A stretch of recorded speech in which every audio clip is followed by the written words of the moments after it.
Good morning. Thank you for joining me for another 5 good minutes with the Word. I'm Barry Bryson. We're going to conclude our look at Second Peter today.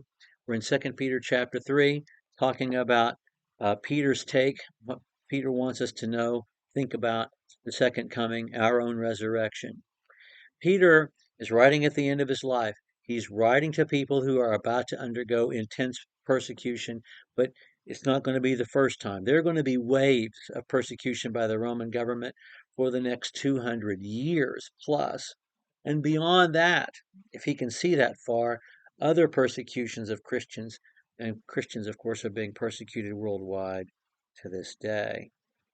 And he says you cannot look at persecution and think, why hasn't the Lord come? He wants us to think about the second coming in a different way. And he begins by establishing what we already know, what we know from the Old Testament, from Jesus' teaching, from the writing of the other apostles, particularly the Apostle Paul. And the first thing he wants us to know is that back in the days of Noah, they didn't expect it coming, and it did come. Back in the days of Noah, the world was destroyed by water. Now the world is going to be destroyed by fire on the day of judgment. So he takes them back to the ark event, as he does in 1 Peter chapter 3, and as Jesus does, sitting on top of the Mount of Olives with his apostles back in Matthew chapters 24 and 25. He tells us some real cosmological things that we need to pay attention to that maybe we can understand today a little better than they understood then. The first thing is that everything's going to be destroyed by fire. It's going to be the elements are going to be destroyed with intense heat. I think we can use that phrase element, that word element, the way we use elements to talk about everything that is made up of matter. Matter is going to revert back to energy. That's going to happen. The matter will cease to be. The universe, the material universe that we can see with our eyes, that we can experience with our five senses, is matter, and that's going to revert back to energy. Matter and energy are the same thing, as Einstein famously expressed in his equation E equals mc squared. And and even they, in their day, understood that matter can be burned up. It can be converted into energy. And that's what he's saying. Matter is going to revert back to energy. The Aristotelians believed that that matter would endure, that the universe would endure. The Stoics were not so sure about matter enduring, but energy would endure. And many Stoics saw the end coming, just like Peter describes it here, as energy, as matter, all matter being turned back into energy or released as energy. The Jews were all over the map on what would happen at the end of time. The Hindus at this time had a fairly similar view of the end of the universe, that the universe would revert back to the state when creation happened.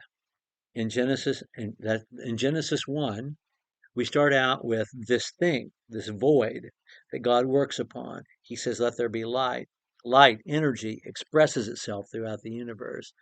And then we have dry land, we have water, we have matter being created after light energy is expands forth. And what we have really in Peter's letter, Second Peter, we have everything going back to before Genesis 1 verse 2 verses 2 and 3. It's going to happen. Everything is going to be destroyed in this way. So there's that. So there's that bit of cosmology. There's the fact that time is not a constant, that God does not live inside time. Time is a feature of the habitat God built for us. Time happens inside the universe, and we experience time in our solar system based upon the way our planet turns and the way our planet revolves around the sun, and that determines our experience of time. But God is not bound by time. God lives outside of time. He does not live in the habitat he built. He's outside the habitat that he built, as well as inside it and permeating everything in it, but he's not bound by it. So there's that. He also wants us to think about who we ought to be based upon this day. And he talks about being found pure and also being found active. And so, as Jesus taught, you know, don't be caught living a dissipated life. Don't be caught not on task when I come again. And he says this curious thing: since all these things are to be destroyed in this way, what sort of people ought you to be in holy conduct and godliness, looking for and hastening the coming of the day? How do we hasten the coming of the day? The day of the Lord will come. There is a day appointed. God knows when it is. God knows the algorithm that determines the moment, when the moment is right. Jesus doesn't know, or at least he didn't know when he was on the earth. The angels don't know. You and I don't know, but God knows. There is a day. There is a right moment in the history of the universe. There's a right moment when it's going to be. And we have some sort of effect on it, looking for and hastening. And how would we affect it? Well, why is God waiting? He's waiting for people to repent. So we don't look at God's delay as hardship. We look at God's delay as salvation, as an opportunity to reach more souls. That's what God looks at. That's how God sees it. And that's how we ought to see it as well. The new heaven and new earth, that's a phrase that comes from Daniel chapter 7. And to me, it just means a new order, new creation. That God is going to, we're going to inhabit someplace new. So heaven and earth is the habitat together that God built for us. The earth inside the universe.